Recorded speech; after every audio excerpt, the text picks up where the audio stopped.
Is Bonnie Hagan. Thank you, Pam. For those of you who don't know me, my name is Bonnie Hagan, and I am the co-chair of the Greening Committee right here at WJC, Westchester Jewish Council. And my new co-chair is on the call today. His name is Evan Kingsley. Evan, could you wave? Thank you. He's going to introduce himself in more detail in a few minutes. But I want to begin by thanking everyone for joining us today. This is our first meeting of the new year. I hope everybody had a wonderful summer, and I hope everybody had a meaningful Jewish holiday season, and we're ready to get started again. We're going to pick up where we left off, and I just want to tell you a little bit about today's agenda before we get started. First, we're going to take less than 30 seconds per person to go around the room just to introduce ourselves so we know where everybody's from. We have a special speaker today, Liore Milgrom-Gartner from Hazon. Then we're going to do a little bit of Q&A after Liore speaks. And then Evan is going to review our greening checklist. And we're going to have some sharing by Larchmont Temple, Beth El, and Shari Tefillah. And Evan's going to lead and moderate this discussion. And we're also going to talk about the upcoming vote on the Clean Water, Clean Air, and Green Jobs Bond Act. So if you haven't heard about it, you're going to learn about it today. So with that being said, I'm going to ask Evan to introduce himself, and then he's going to explain the method and how everybody else is going to introduce themselves. Thank you. Thanks, Bonnie. I'm Evan Kingsley, and I'm really honored to have a role in co-chairing the Greening Committee Task Force, and a pleasure working with Bonnie as well as with Pam and everybody. I'm principal in a consulting firm called Plan A Advisors. We do management consulting for a range of nonprofit organizations and institutions across the United States. We, at any given time, usually a third or a half of the clients that we work with are in the Jewish world. We work with many of the major federations around the country, JFSs, JCCs, and many organizations whose names would be familiar to you, both big and small. So that's a bit about me. I'll pass it along to the next person. If you could just share your name and the organization with which you are affiliated. And from there, you pick the next person, and we'll go kicking the ball, so to speak, from one to the next. So Mark Carell, you're right below me. If I can turn to you to unmute and share something about your organization, and then punt it to the next person. Thanks, Evan, and hi, Bonnie, and thanks for putting this all together. Mark Carell, Westchester Jewish Center. Let's see, next, I guess I have Judy Zinger. Hi, Judy. Hi, Mark Carroll. Yeah. I'm Beram Shalom. I'm the head of the Green Chevra, and we're starting to make a little progress we were starting to get rid of plastic at the Kiddush. Hallelujah. Pick the next person to pick the next person. Karen Sabbath. Hi, I'm Karen Sabbath, and I'm chair of the Green Team at Shrei Tefillah in Bedford, and I'll pass it along to my colleague Gigi. Gigi, oh, just unmute, Gigi. Unmute. Okay, well, while we're waiting, oh, there she goes. I did. You did it. I just wanted to say that my leader, Karen Sabbath, is the most incredible person when it comes to greening and sustainability. So I learned from her, and we're very proud of everything she's doing at Shrei Tefillah. Thanks, Gigi. Pick the next person to punt it to. Please pick for me, because for some reason I don't see everybody on the. No problem. How about Emily Sack next? Perfect. Hi, I'm Emily Sack from CSI Briarcliff, live in Ossining. And I'm a member of the Green Team along with several other people at our synagogue. And we've made some progress in a few areas, but we're trying to re-energize our. I'm aiming to get to zero waste, at least as an aspirational thing, and trying to Great. negotiate how that could happen. We'll help you get there. Pick the Okay, next Bob Schloss, whom I'm married to. person. Go, Bob. Okay, member of CSI for 30 years. And also a financial supporter of Hazon, which I have the highest regard for. So I will pass it to Kimberly. Hi, Kimberly Langus. Like Mark, I'm from Westchester Jewish Center. I'm a Maranac. I head up the Green Committee, and this is my first time joining. So glad to be here. Thanks. Pick the next one. I didn't. Okay, Pam. I'm Pam Goldstein from the Westchester Jewish Council. Thank you all so much for taking the time to be here today. We are thrilled to have you. And I am going to kick it off to Darrell Moss. Thanks, Pam. Nice to see you. I'm from Colamy. I'm on Bonnie's amazing Green Team. And under Bonnie's leadership, we've made lots of progress. Hi, Liore. I haven't seen you in forever. And Hazon's been a part of our journey at Colamy as well.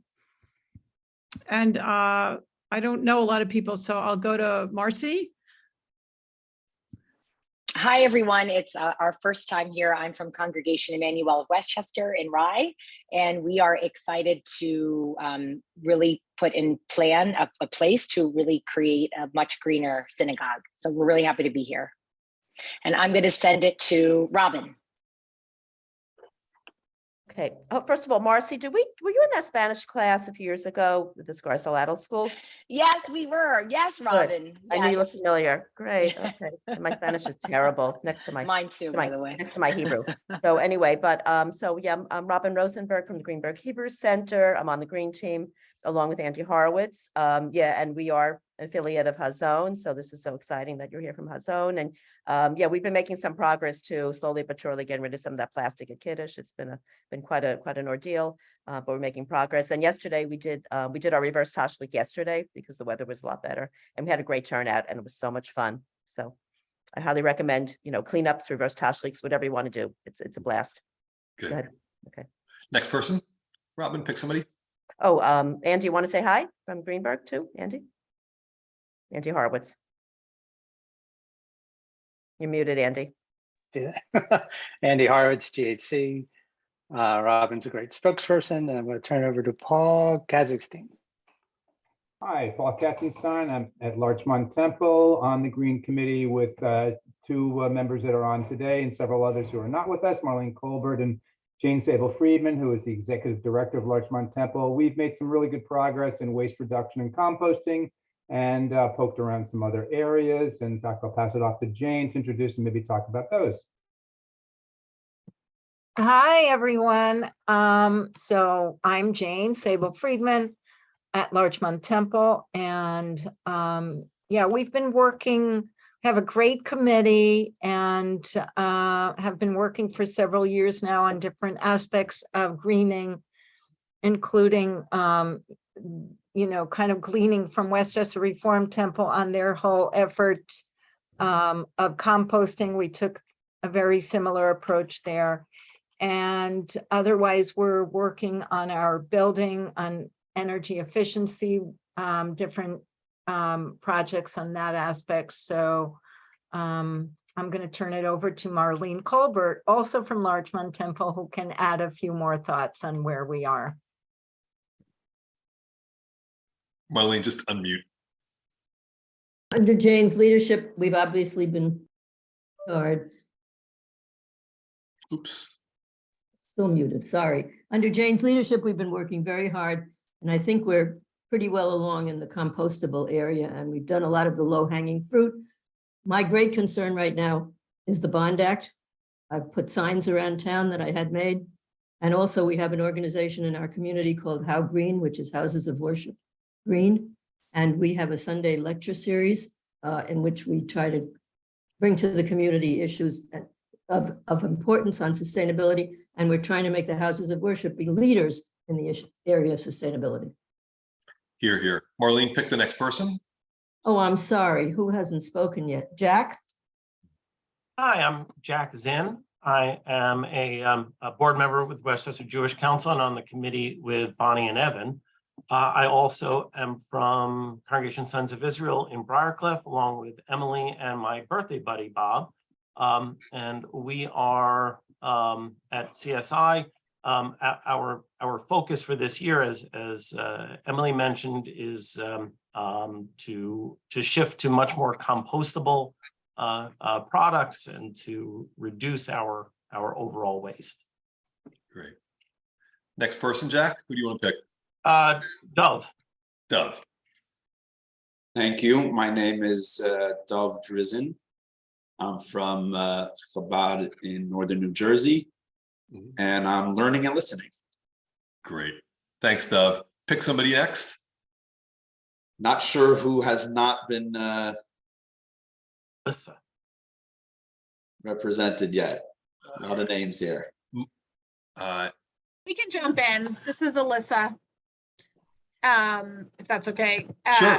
You've got Alyssa Ryan and John Michaelitis from the Shames JCC in Terrytown on, and this is our first time joining, and we're grateful to be invited and listening. So thank you. Excellent. Anybody else who we haven't covered yet? I'll jump in. This is Richard Langer from the Hebrew Institute of Riverdale. So even though I'm across the border, thank you for inviting me, Bonnie. Our green team over the last 10 to 12 years has made tremendous progress. So if folks want to ever reach out and hear how some of this stuff is going, I'm fortunate that New York City has an active composting program. But it's also about building your maintenance staff's commitment to a lot of the efforts we're talking about. And then it's what I always talk about with my board is about how so many of these efforts are really double green, because becoming more sustainable from an environmental perspective does really good things to the bottom line, which I think there's still a myth out there that sustainable operations are more expensive. Doesn't have to be that way. That's an important takeaway and lesson for us. Anybody that we didn't cover yet? Yeah, I'm Bob Fisher. I'm from the Hebrew Congregation of Somers, and I pass to Elizabeth Lampert. Great. Hebrew Congregation Somers is in the house. Thank you. I'm a council board member, and I'm also at Sharai Tikva, and we are in the process of scoping out a industrial dishwasher so that we are not using compostables, but using real dishes. Although I always wonder if the water usage is any better than the compost. Who knows? So to my count, we now have 15 different Westchester-based or Westchester-adjacent organizations engaged today, which is fantastic. I promise you that if you all show up for the 3 successive meetings we plan over the course of this entire year, we won't take up a quarter of the time on introductions because we'll all be familiar with ourselves, but it's a wonderful level setting at the beginning to know that so many congregations and the Shames JCC and Westchester Jewish Council, as well as I didn't mention my own synagogue, PCS, Pleasantville Community Synagogue, are with us today. Bonnie, back to you. Yes, thank you, everybody. It's a pleasure to meet new and familiar people, as well as get together with ones that we've seen here in the past, and to hear about all the great work that you're doing. We're here to help. And I'm so proud to introduce our first speaker of the year, Liore Milgrom-Gartner from Hazon. And as Hazon's Deputy Climate Action Director, Liore inspires and supports American Jewish communities in taking bold and just action to address the climate crisis. She most recently was at Interfaith Power and Light, where she mobilized communities of faith and conscience to advocate for strong climate policy and green their congregations. With nearly 2 decades of experience in leading community-based sustainability programs, Liore is honored to return to Hazon with a focus on climate action. She earned an MPS in environmental economics and a BS in environmental science, both from Cornell, which we heard before. And while not at work, Liore can be spotted with her family at a myriad farmers markets, gardening at home, or biking around San Francisco. So thank you for joining us so early in the morning for you, Liore. I now turn it over to you. Welcome. Hello, everybody. Good afternoon to you. Indeed, I'm here in San Francisco. I'm just finishing up my breakfast. And another piece that Bonnie didn't get to mention with it, generous welcome, so thank you, Bonnie, is my roots actually bring me both to Riverdale and to White Plains. So many of the congregations and communities that you mentioned are dear to my heart. Small little piece, my mother is the rabbi of Kol Ami, so great to see Kol Ami here, and those from down the block as well. I look at you, Bedam. So I'm gonna do a little bit of screen sharing now, and there's time for Q&A, but please do feel free to also put questions into the chat. And it's a short presentation, but it's the beginning, hopefully, of a distinct conversation. Oops, and I have my here's the Tikkun Hayam piece that was an active conversation in the chat. So good morning, or good afternoon, as I said. I'm here to talk about the Jewish Climate Leadership Coalition. And we'll get into, and you'll see, there's, I am going to have a blip of mentioning around the climate crisis. You all are activists and leaders within your community. So it's very clear to me that you understand why we are doing this work and what brings us together. You understand it, but it has to be mentioned. The global climate crisis is at an historic inflection point for our planet, our communities, and our people. We are seeing this as the extremes of weather. We understand it from the day-to-day. And it's worth mentioning that right now, COP27 is happening. Folks from all over the world are gathering to address what is understood to be a global crisis, that each of us is responsible and can do what we can. We also just passed the Inflation Reduction Act here in America, right, which gives us a unique and finally like a reasonable place to go into those conversations. We understand the crisis is real, and the question is, what can we do about it? We as Jewish community have a particular reason to respond. We're gathering, somebody else talked about kind of the faith call to action. We understand there's a moral imperative to care for our neighbors, to care for one another, to care for future generations. And something that's particularly exciting to me about the Jewish community is that we have this information. We also have the intellectual know-how for what to do, and we're willing to put some dollars behind it. Even though it's mentioned that indeed much of what we're about to talk about is ultimately good for the pocketbook, it means that we do need to today take action for the future. Before I get started, this is a 3-minute video. I decided it was worth handing over a few minutes of my time. This is something that is public and can be shared, but this is a little bit about how and why the coalition got started.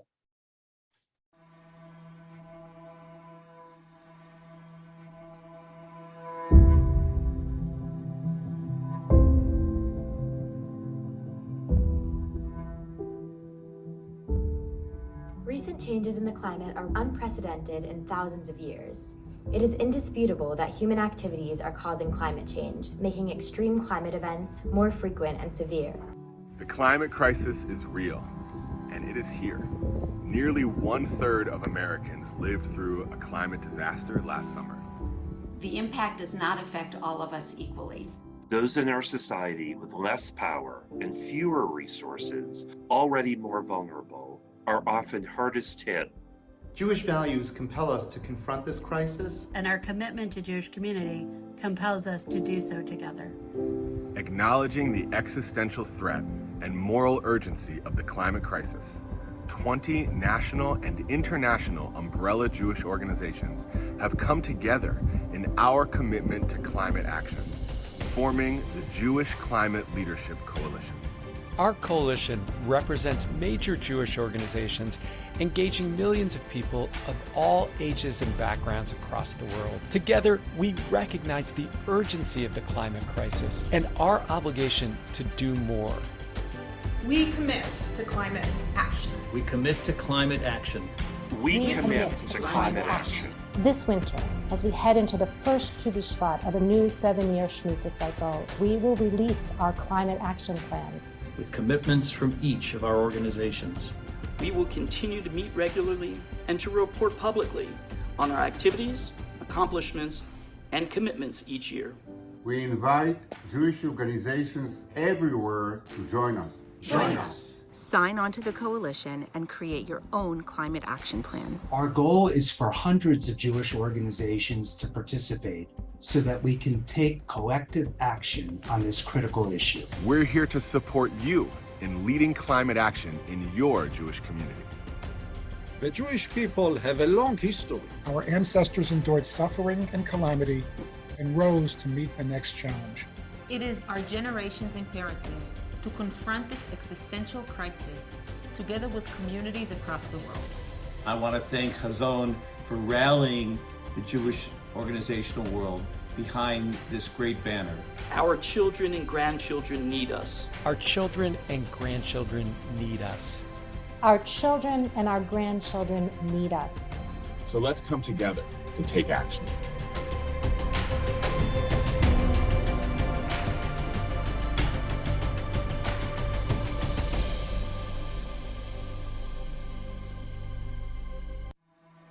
Oh, pardon me.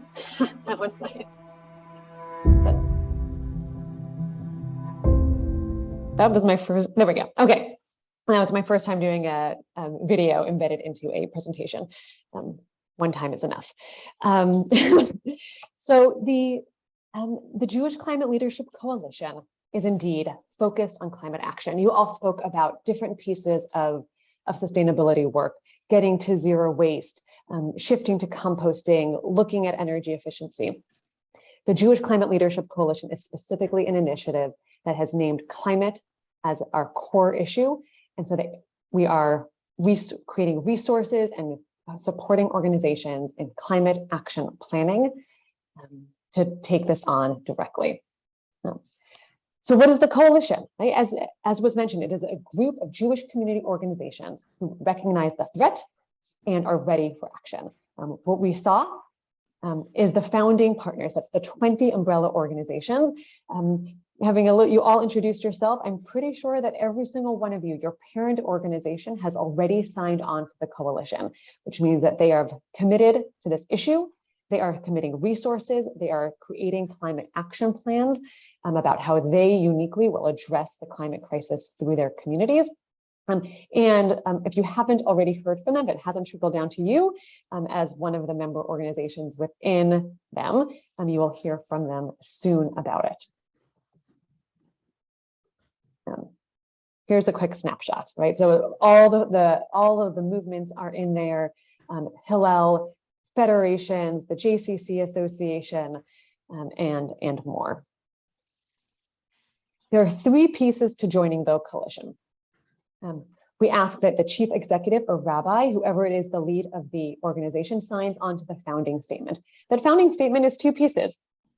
The climate change is real, human caused, and is indeed an existential threat. And the other is that we are uniquely capable to respond, and we will.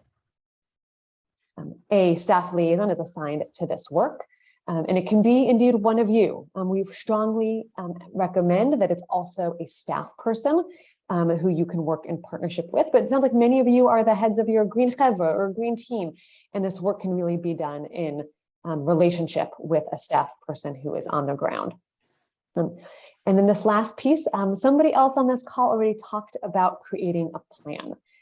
This work is done bit by bit, year by year, and so we ask that you develop, implement, and evaluate, and ultimately share out a climate action plan annually. So this is looking at just the year ahead. What can you as an organization do, and share that out? really important. There is no cost in joining the coalition. This is part of the mission-driven work of Hazon to support hundreds and ultimately thousands of Jewish community organizations in taking on climate action. I've been saying this a lot, climate action. What is it what we mean? What is it literally that we mean when we're talking about climate action? There are two areas of focus that we have. The first is getting to zero emissions. Understanding that the climate change is real, that it is because we have been spewing greenhouse gas emissions into the earth and the atmosphere. That means that what we need to do now is getting that to zero. That is the most direct and clear way to address the climate crisis. The other is expanding impact. We understand that we, the Jewish community, are small and mighty. So it's not just going to be about the numbers of greenhouse gases that we reduce, but how we expand and tell the story and have a ripple effect. Getting to zero emissions has a really clear roadmap, 4 steps. First is sourcing clean electricity. That can be installing solar on your rooftop or looking at your bill and choosing to get clean electricity through a third-party provider. Second is going electric. This has been one of my favorite conversations with Bonnie over these last few months, is when you shift from your appliances from fossil fuel powered to electric and you're sourcing it with clean electricity, with zero carbon electricity, your building is essentially carbon neutral at that point, right? 2 steps. And you're basically at zero in terms of your building emissions. 3, reduce your emissions, right? So that's energy efficiency, that's going zero waste. It's thinking about the food that you source and where it comes from. Right? Meat is something big in there. And then last is offsetting. So we understand that we can't get to zero completely. That even means, right, that we will consume, we will eat, we will celebrate together. So looking at the emissions that you can't avoid and getting those, offsetting that. And expanding impact has other buckets that many of you have already addressed here. Education and nature connection, that, right, we are all running programs. What does it mean that people don't just, right, that if your facilities are at zero, that's amazing, but we also want to change the way people feel and connect to the earth. Advocacy, like propositions, and engaging with the that was also mentioned in the chat, and looking at our finances. How do we have our finances, our investment strategies, our banking at our organizations be climate smart and align with our values? As we've asked of you to join the coalition with 3 steps, there are resources that we are committing to providing. We will have resource guides, templates, webinars. So these are everything, all of the action steps that I just mentioned. We will be creating resources to support you in completing them. We'll have consultation and staff office hours. So not only will we have resources for you to engage with on your own time and space, but we have human expertise that you can tap into and engage with. Communities of practice. And so I think there was one JCC, the JCCs, along with the JCC Association, will be gathering quarterly to engage in the unique way that is most relevant there. Synagogues, similarly, places where you will have an intimate way to engage with the unique problems and solutions that are most meaningful to your communities. And then lastly, we also understand the importance that there is going to be money involved as well. We'll have interest-free loans to take on climate action and mini grants through a climate action fund. The timeline, this is a little bit of an info session. We also have kind of full public ones available. The next one is on November 14th, and we'll be posting those monthly. Registration is live. Registration opened on September 15th, right before the Chagim started, and we're already at 120 organizations committed to doing this work. Once you do register, you are invited to a welcome session that will go deeper into all the resources that we provide. Communities of practice and webinars will be starting in the new year in 2023, and that will be ongoing. And then these climate action plans, we talked about them being public. So Tu B'Shvat is the annual accounting of the trees and kind of the biblical calendar. And so it's going to be our annual accounting of our climate pollution. And so the climate action plans from the founding partners will be released first on Tu B'Shvat in 2023. And then we'll be working with the coalition members, with the rest of them, to be able to produce climate action plans for everybody starting in 2024. Hazon.org/coalition. This is where all this information lives. That's where you can register. And we have some time, as said in the video, we read from Esther. And who knows, you may have been chosen for just such a time as this. The Interfaith Panel on Climate Change is clear. We have a choice to make in this moment to have status quo, which is a life and world that we do not want to pass on to our children or even live in ourselves. But we as individuals, we as community can help choose a different path. It's going to take me. Liore, thank you. That is so inspiring and so interesting. And I know there's already comments in the chat, which I haven't read yet because I was just focused on you. But I'm encouraging everybody to put their comments in the chat, and we'll just go through them one by one and ask you questions. If anybody has any questions, please for Liore, please put them here. Let me see. You know what? I'm also quickly trying to scan. Yeah. Bonnie, if I let me just, I think the question on everybody's mind is whether or not the climate action plans follow a particular prescribed format, or is there some leeway in how those are formed and presented? That's great. So what we will be offering as part of a resource is a template climate action plan, which will go through kind of those, right, so it'll be focused in the two areas of focus, getting to zero emissions with those four kind of buckets of actions, and then expanding impact. And so it will be, in order to make it accessible, it will be a form. So when you're looking at sourcing clean electricity, it'll be like, have you done any of these 8 things? And you kind of get to check it off, and then give us more flavor and narrative as well. That template will be available in the coming months. And when, well, I will also share out kind of a, so I can quickly pull it up in the conversations going kind of for the ways that we are engaging in thinking about this work. And there was another question in here about baseline. We will support organizations in assessing a baseline.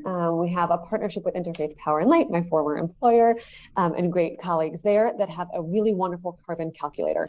But if you notice, that wasn't a requirement or an expectation in doing this work, because we have named getting to zero emissions as our ultimate goal. And so when you're on a mission to get to zero emissions, incremental change is fabulous, but our focus is on zero. And so an example there is getting, if you have to change out a boiler, and you can have an option of getting a fossil fuel boiler that is 50% more efficient. Like, on one hand, that's a fabulous choice. We'll be 50% more efficient in that boiler, except that 50% efficiency is going to always be fossil fuel based. Mm-hmm. And so the work that we're focused on is that when people have that choice to plan rather than aiming for efficiencies, let's have it be electric. And even if you're not sourcing clean electricity just yet, if you choose an electric appliance in that moment of decision, if it takes you 5 more years to source clean electricity, that's okay. But it means that that you have settled into a decision that will allow you to get to zero. And so our resources are emphasizing choices to get our facilities to zero. Thank you, Liore. I want to make sure we stay on schedule. Maybe we have room for one more. I think a couple of people asked about the available grants or the financial support, and if you're a Hazon affiliate now, is there any overlap? So if you could just touch on those 2 points, and then Evan will move on to the next part of the meeting. That's okay with you? The mini grants all of those resources will become available in January. We are working to have over $1 million in resources to get this work done. As I've discussed with at least one person on this call, we know that there is, we could have millions of resources available to do this work. And so we're working to develop those funds.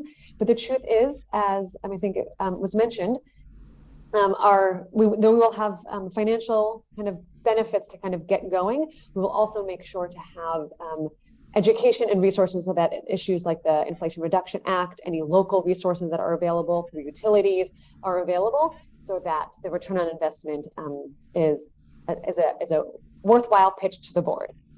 And then in terms of overlap, yes, if you have engaged with Hazon in the past, this is a new initiative that we're indeed asking you to engage in, because never before has the Jewish community aimed to get to zero emissions, right? We've spent decades talking about sustainability, engaging deeply on the environment and environmental stewardship and care. The climate crisis is in this moment is calling all of our resources. And so we ask organizations to renew a commitment or to create a commitment to focus specifically on climate, so that together we can build a movement and mobilize the Jewish community to getting to zero.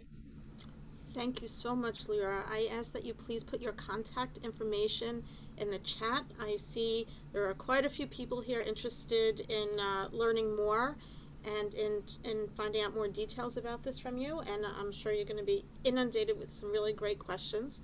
Thank you for joining us today. I know we could talk about this probably like 3 more hours, but we need to move on.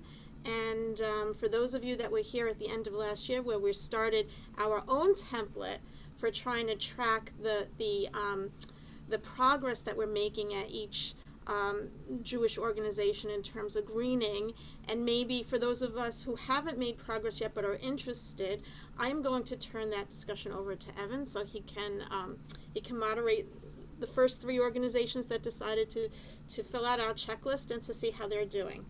Thank you. Thanks so much, Bonnie, and thanks to you, Liore. It feels to me like the template or rubric that we've established might actually be a stand-in or might serve the same purpose as Hazon's template.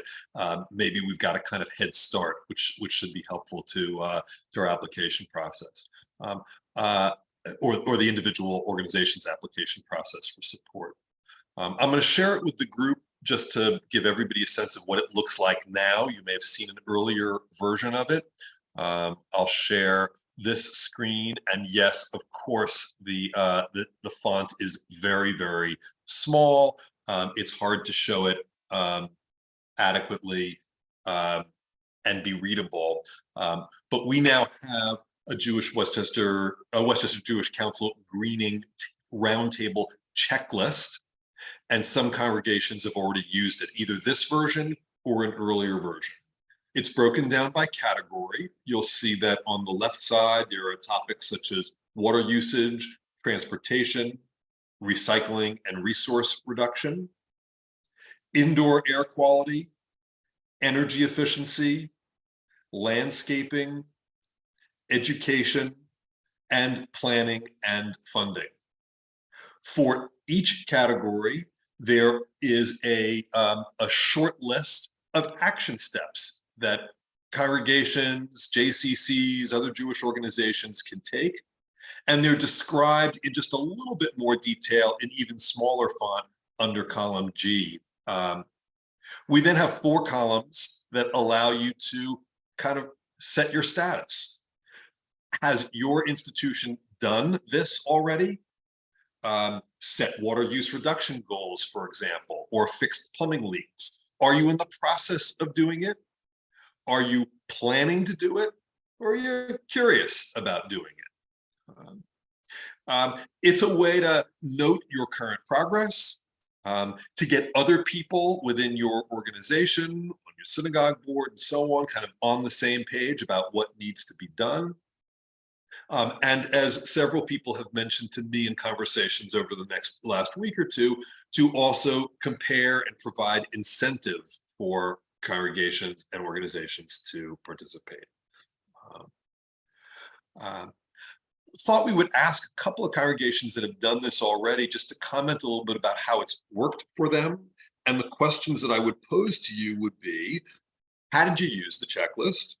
How would you encourage others to use the checklist? Are you available to serve as a coach to a peer congregation? And how can we strengthen the checklist to make it even better and more likely to be used?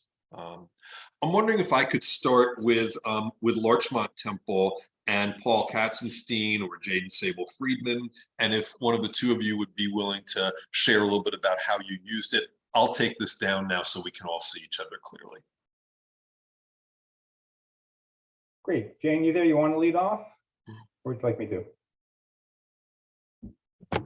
Well, Paul, why don't you start, and I'm happy to chime in. Very good. Great. Hi again, everyone. Yeah, Jane had received the checklist. She brought it to me, I'm going to say probably sometime mid-year, summertime roughly. We took a pass at it jointly in terms of at least taking a look at where Larchmont Temple was currently in status. As I think we mentioned earlier in the introductions, a lot of what we've done so far, literally over the last probably 3 or 4 years, is follow the steps, particularly of Westchester Reformed Temple in Scarsdale, and implement a lot of the waste reduction steps they had taken, putting collection facilities around all of our buildings, getting our religious schools trained in how to use them, and trying to educate the congregation as well. The checklist was terrific in the fact that it gives a very broad perspective, I think, in other areas for people to look at. Jane's been involved with Larchmont Temple in other areas, including working with programs to replace our lighting with LEDs, looking at windows, energy efficiency, insulation, things like that. The checklist, I think, is a great way to at least kind of assess where you are and hopefully build a roadmap. I had a conversation briefly with Evan last week. A couple of points of feedback I provided there is, I think it's important, anybody looking at it and using it, ask yourselves, not all of these are either going to be as easy as each other item in implementing, or as necessarily as effective or cost effective as well. So I think you want to look for particularly low-hanging fruit, heavily impactful areas, things like that as well, because it's a very extensive list. And as well, my hope is that going forward, that synagogues and people on the call and the Hazon program, things like that, will be able to share best practices, so that when you say, oh, we want to tackle this particular item, you'll have a resource or at least some kind of a plan to go forward and figure out how to take the next steps. I'll turn it to Jane. Jane, anything you can add to that? Well, it's there's an interesting, I would say, how would I describe it? When you're working in a temple and there are different committees that are interested in different aspects of, the building, and there's an interesting tension, or maybe a positive tension, between our green committee, between our board with, kind of budget, budget in mind, and also between our house committee that is looking at long-term plans for upgrading the building. So it's really, I think there's a lot of back and forth. Just an example, we had a meeting last week, both with our green sustainability committee, to talk about next steps and what are we planning to do this year. And then I also had a meeting with our house committee to talk about, the house committee's wish list. So while some of these projects are overlapping, there might be some different perspectives of how looking at our building.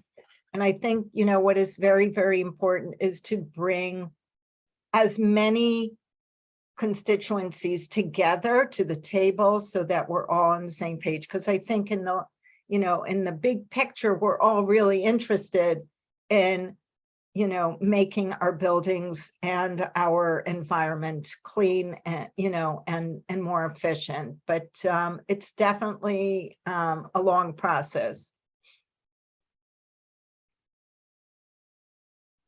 Great. Any questions we can answer for anyone, or Evan, anything else you'd like us to touch on? Jane and Paul, I just wonder if you'd be kind enough to make yourselves available in case another congregation wants to give you a call and say, you know, how did you use this and how did it work and how did you present it to your board and so on.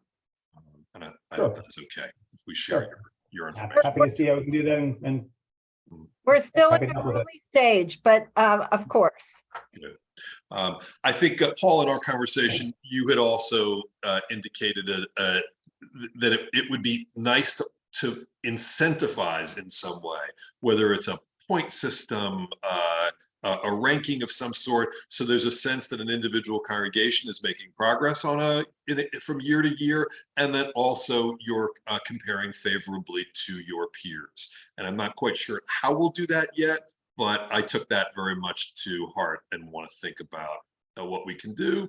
The other suggestion that was made either by you or perhaps by a colleague from Bethel Synagogue Center who's also completed it, is that we might include links to resources in the checklist so that you can click on something that Hazon can teach you about how to implement one of the initiatives. Yep, right. And I agree in both counts. And again, you know, looking through all the various line items on there too, maybe that comes with a scoring system of some kind. But yes, again, where will there be greater impact?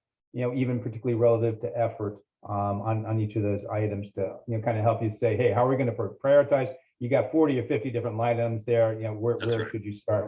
What should your top priorities be? Bonnie, I think there's another congregation that also is a good exemplar.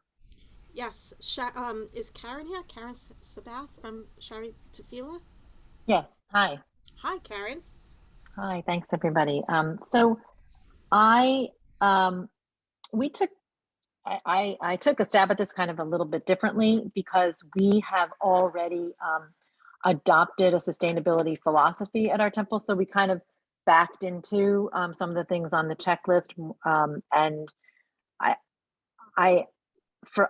think the checklist is great because it gives you the different categories, and I think the idea of prioritizing them and helping people understand sort of what has the biggest impact. Some of it is obvious, some of it may be less obvious to some, but I think that there's a lot going on in the work that needs to be done at any organization, religious or otherwise, and so I think that there's a little bit that has to actually happen outside of the a lot that has to happen outside of the checklist, along the lines of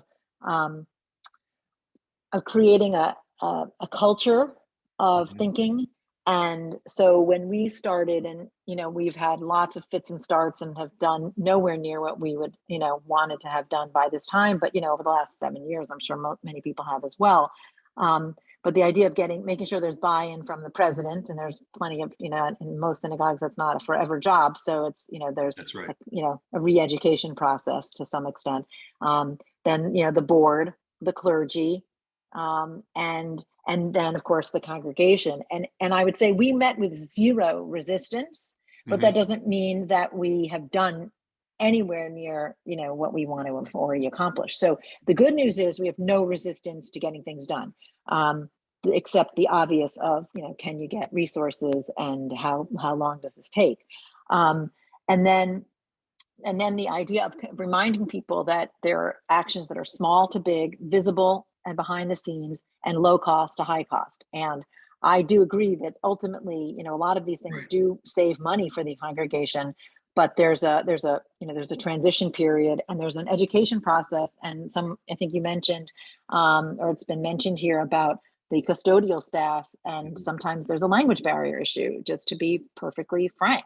And how many times can I say, if the green bag is only for compost, it just doesn't. I mean, and I draw pictures and we paint. I don't draw pictures. I print pictures. I can draw anything.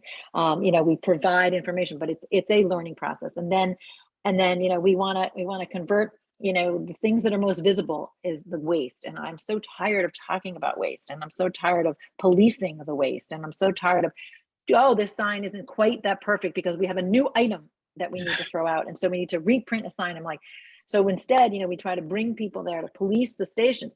And what's so fascinating about that is that The impact, the actual emissions impact from this, we all know on this call, is not high, but the impact to the culture is enormous.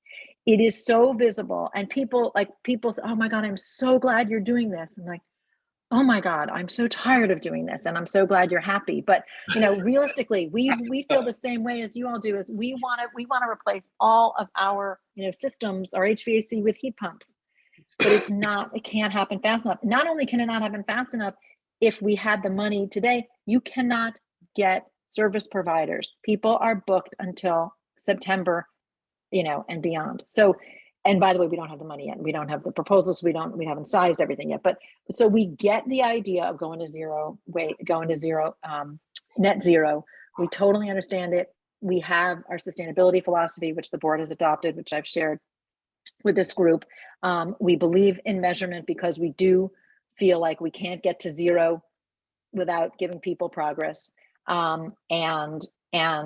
And also to also remind people that it isn't just that waste alone isn't going to get us that progress. So we have to, remind people. And as an overall philosophy, we're trying to tell people what we do at the temple is a model for what you can do in your home and your business. So we're trying to, every time we do something, talk about the impact beyond just our organization. So I use the checklist. I have to admit, I don't refer to it often.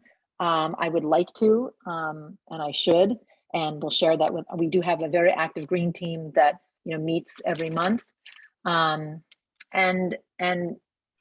it's a long time frame. It's unfortunately longer than we want to acknowledge, but it's just realistic. And we also have a couple of, one important philosophy is let's not let perfect get in the way of good, so that we take action.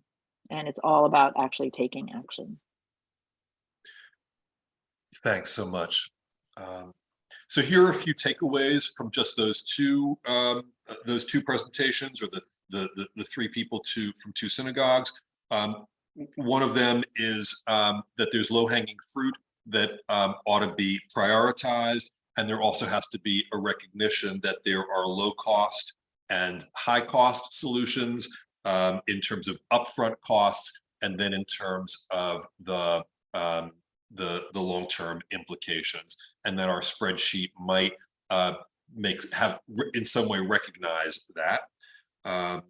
To Karen's point, there needs to be a change in the culture, the way that the organization thinks, and that's not just a one-time action. That's something that needs to be ongoing. And perhaps this committee can help with that by continually reinforcing best practices that you can take back with you. The idea of adding a scoring system, the idea of links to best practices, and it also occurred to me that I don't know whether this is something that's possible with WJC, but that might actually be a page on the WJC website, which would have a sample policy to be adopted by a synagogue. And there are probably good examples of that we can post, as well as a link to the checklist itself, which I will not put in the chat, but which we will distribute after this meeting to all participants. Bonnie, anything before we talk about the Environmental Bond Act? I just wanted to thank those people again, and thank you for your summary, but let's go ahead and talk about the Bond Act, because we only have 5 minutes left and we want to respect everybody's time. Environmental Bond Act, something that frankly I was less aware of until one of our clients, which is a very large New York State environmental organization, said this is their #1 priority for the year, and it is for good reason. If you're not aware of it, now's the moment to get aware and not only commit yourselves to voting, but also perhaps to use your congregational voices to encourage congregants to do the same, not because you want to take a political position, but because it's in line with the congregation's own commitment to environmental conservation, preservation, mitigation, and so on. The $4.2 billion, the first bond act in many, many years, will allow for the following: about $1.5 billion in climate change mitigation, from relatively little things like buying zero-emission school buses in school districts that use school buses with diesel fuel, to much, much more significant climate change mitigation projects. over $1 billion in restoration and flood risk reduction. Sandy wasn't all that far back in our memories, and could certainly happen again. $650 million in open space land conservation and recreation. It's the acquisition of land and its designation for recreational and conservation purposes. More than $500 million in water quality improvement.